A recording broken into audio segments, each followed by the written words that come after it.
Hello everyone, সবাই কেমন আছেন? আশা করছি সবাই খুব ভালো আছেন। আজকে নিয়ে হাজির হয়েছি লাল লাল মুরগি কষা। তার জন্য এখানে মুরগিটাকে আমি ভালোভাবে কেটে ধুয়ে পরিষ্কার করে তারপরে এখানে মশলাগুলো দিয়ে নিচ্ছি। এখানে আদা রসুন বাটা, তারপরে শুকনো মরিচ, হলুদ, ধনিয়া এবং জিরা গুঁড়ো এবং স্বাদমতো লবণ দিয়ে ভালোভাবে আমি এটা মেখে নিব। এটা ভালোভাবে মেখে তারপরে সুন্দরভাবে রেখে দিব 30 মিনিটের জন্য। তাহলে মুরগির যে একটা এক্সট্রা গন্ধ থাকে সেটাও চলে যাবে আর খেতেও অনেক ভালো লাগবে। দেখতেই পাচ্ছেন আমি খুব সুন্দরভাবে মেখে নিচ্ছি। আর এটা আমি ঝাল ঝাল রান্না করব, তার জন্য শুকনো মরিচটা একটু বাড়িয়ে দিয়েছি।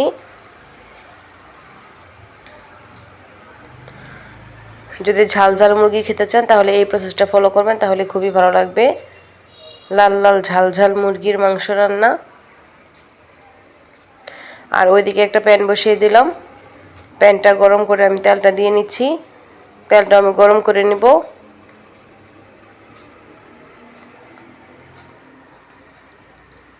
এবার পেঁয়াজ কুচি দিয়ে নিব।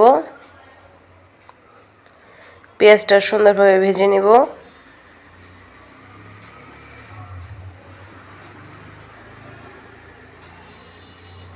পেঁয়াজটা ভাজা হলে আমি অন্যান্য মশলা অ্যাড করব।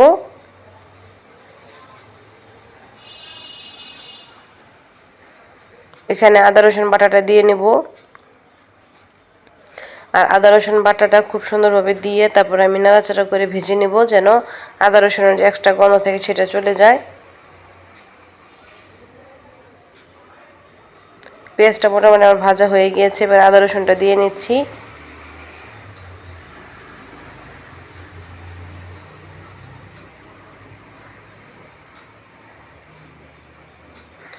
আদা রসুনটা তেলে ভাজার চেষ্টা করবেন।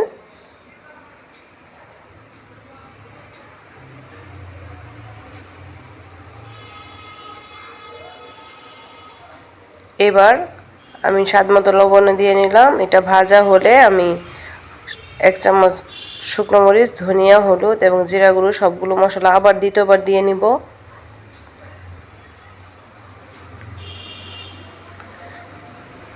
এখানে আমি শুকনো মরিচটা দিয়ে নিলাম, হালকা একটু পানিও দিয়ে নিলাম যেন কষানোটা ভালো হয়।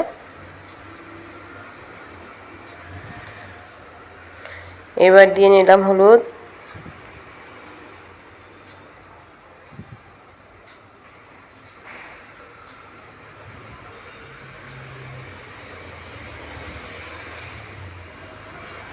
দিয়ে নিব ধনিয়া এবং জিরা গুঁড়ো।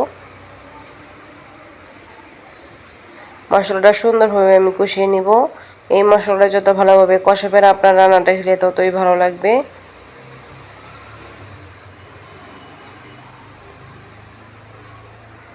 এলাচি, দারচিনি, তেজপাতা দিয়ে নিচ্ছি। এলাচি, দারচিনি, তেজপাতা আপনার তেলে দেওয়ার চেষ্টা করবেন।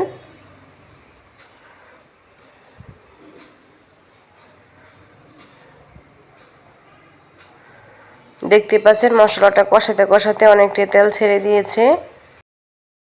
এবার আগে থেকে যে আমি গোস্তটা ম্যারিনেট করে রেখেছিলাম সেটা দিয়ে নিচ্ছি। গোস্তটা দিয়ে এখন ভালোভাবে নাড়াচাড়া করে নিব তেলে এবং মশলায়।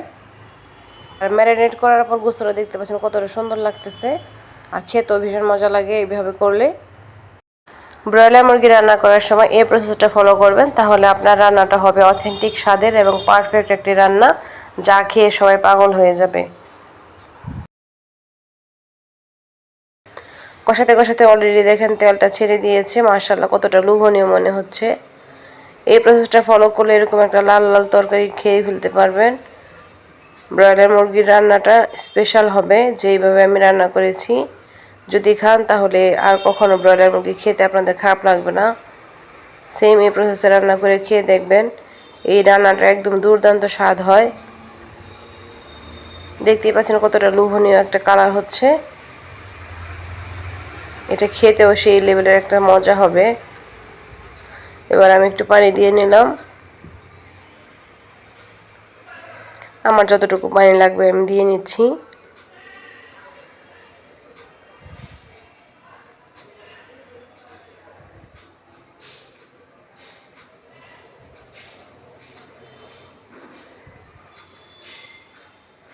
আর একটু পানি আমি দিয়ে নিলাম, যেহেতু আমি একটু ঝোল ঝোল রান্না করব।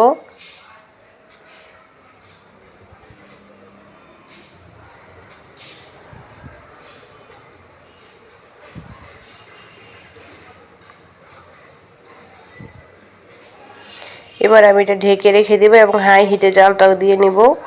এরপর যে আপনারা হাই হিটে জাল দিয়ে নেবেন, তাহলে রান্নাটা খেতে ভালো লাগবে, পানিটা শুকিয়ে যাবে।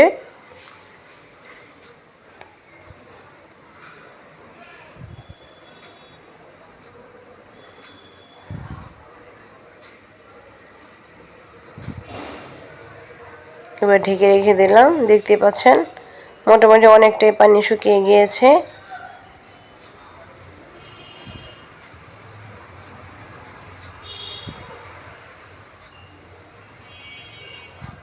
একটু নাড়াচাড়া দিয়ে নেবেন মাঝখানে, তাহলে খেতে ভালো লাগবে।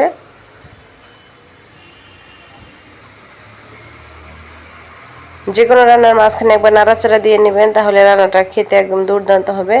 এবার আমি কিছু জিরা গুঁড়ো দিয়ে নিচ্ছি।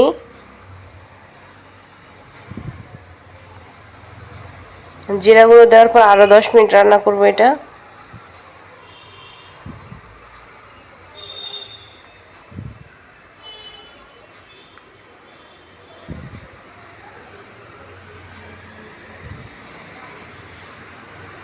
দেখতেই পাচ্ছেন মাশাআল্লাহ অনেকটাই লোভনীয় মনে হচ্ছে, ঝোলটা অনেক সুন্দর হয়েছে।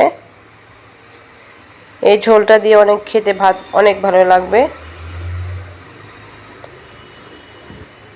যে কেউ একদম পছন্দ করে খাবে, যে কখনো ব্রয়লার মুরগি খায় না সেও খাবে, এতটা টেস্ট হয় এভাবে রান্না করলে।